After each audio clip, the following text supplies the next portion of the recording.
Our first guest here on the Connors and Ferris High School Sports Show, the Greece Athena Trojans, and we're speaking earlier in the week after their season opener, and what a season opener it was, a 2-0 win over Honey Falls Lima, and we just happened to get lucky and book the two guys that combined on the no-hitter.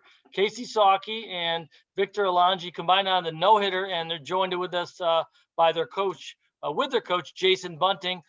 First, let me bring on the coach, Jay. Can you draw it up any better for a season opener? No, you can't really. I mean, the kids played great. It was fun to be out there. You know, it's great to be back at it again. And the final result obviously was something that we were very proud of. He got the start. He went 5 innings, 55 pitches, 12 strikeouts. How did it feel, Casey, on that new field at Olympia? Was everything working on this kind of soggy Tuesday, or did the weather clear up and was everything beautiful? Everything was beautiful, including the field. It's one of the best fields I've ever played at in New York. Can't ask for anything better. And the mound's great. Threw 5 innings on there, and it felt amazing. So. Victor, you come in the 6th inning knowing it's a no-hitter, right? To be honest, I wasn't even sure about it, but yeah. That's good. That's good. So don't think. That's great. Don't, right, Jason? Don't think, just pitch. Yeah, that's why I love Vic. He's definitely a kid. He's a consummate team player, and I don't want to admit it either, but I didn't really know there was a no-hitter until the last inning, and then I thought about it and I was afraid to ask. Well, you guys are coming off what was a terrific sophomore season for both you guys. 2019, you were 20-3. You made it to the final. You lost to a very good Canandaigua team that I think was their 4th straight Section 5 title. And you've had your run-ins with them in the past. I think they got you in the semis before that. But Casey, how do you feel about your last chance to get one here? Now, it's been a long time for the Athena Trojans. 2007, Coach Bunting was a young man back then. How do you feel going into this year, getting baseball back?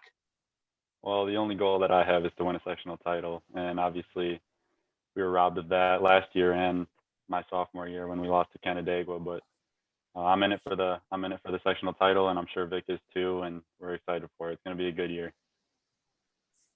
Hey man, in the 6th inning, when did it click that it was a no-hitter, and it was still a 2-0 game? So, and they had a runner on. You made a nice play on a bunt. I mean, what was your mindset?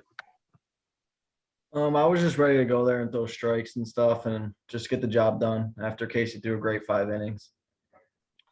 What was last year like for you, Vic, having it taken away? I mean, how disappointed were you, and how much more jacked up are you to get this back?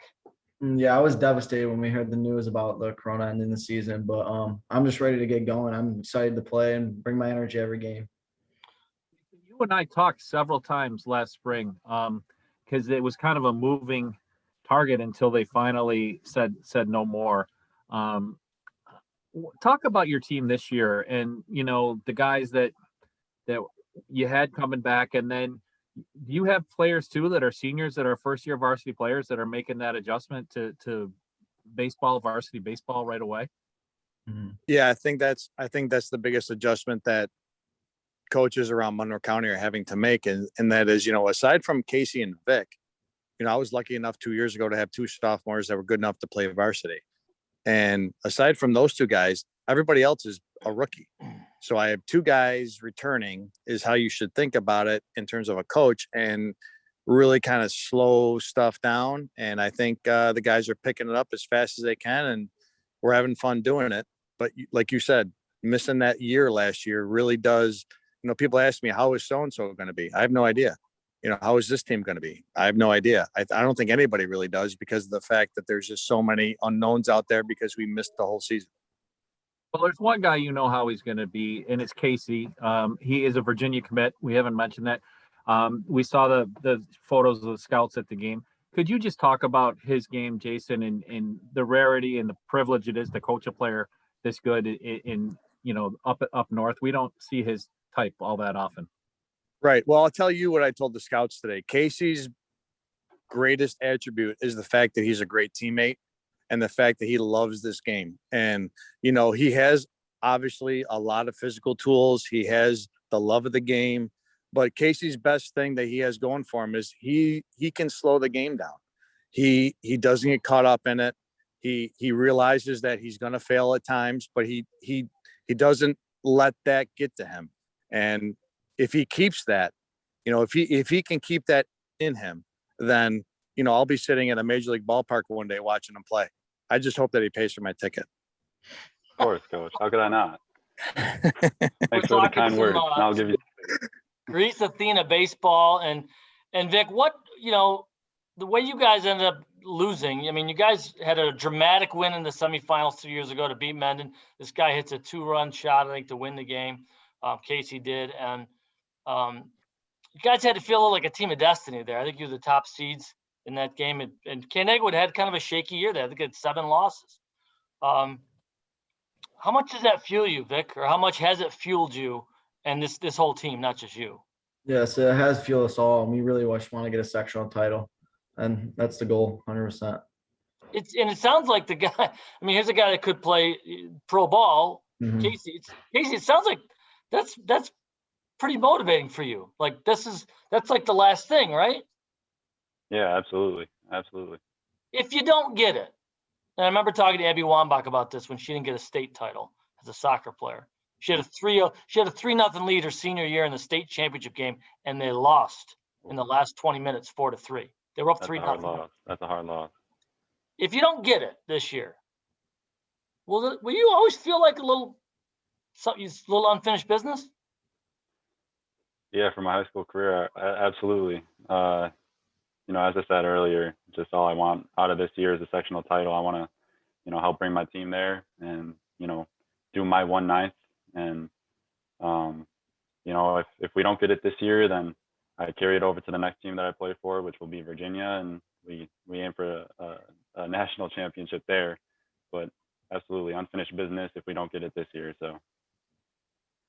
You're also the Section 5 coordinator. I just wanted you to put that hat on for one question for us. How did this season come together after the big gap, and we finally got the guidelines from the state? But what's your job like at that level, and how is everything shaping up for baseball here, starting with the games that began just this week on May 3rd?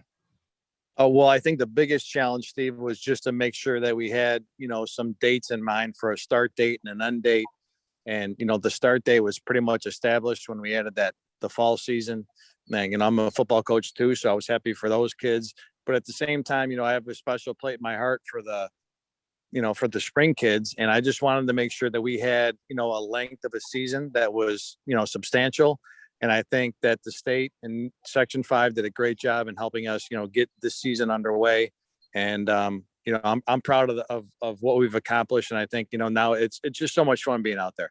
I mean, I'm 50, but I feel like a 12-year-old out there because it's just so much fun being back out on the diamond with these guys. And, as a coordinator, I'm happy that we're just, we're playing ball again up here in New York. 342 wins as we record this. Hopefully there's a few more this week. On Saturday, you'll be playing a doubleheader against Brockport. You'll get a return game on Wednesday against HFL. Of course, we're recording this earlier in the week, folks. I just joked about it before we started the interview, so I got to ask Casey this question.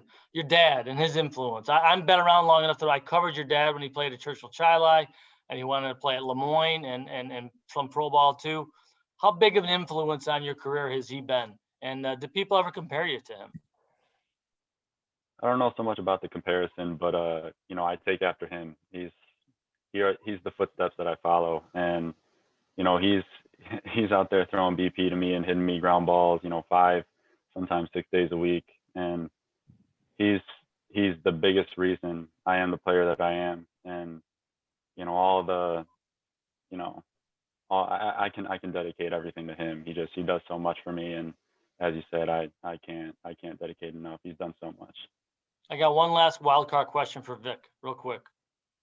If you had to try to pitch to that guy and get him out, what would you do, Vic? This is funny. I pitched against Casey quite a few times. He's taken me yard once and off the fence 3 times. So, I mean, it's not going well for me. So you're not the guy to ask that question to. Maybe just hold up the 4, right? I get him 3-2, and I give him a freaking fastball, and he just takes it. I mean, but, yeah.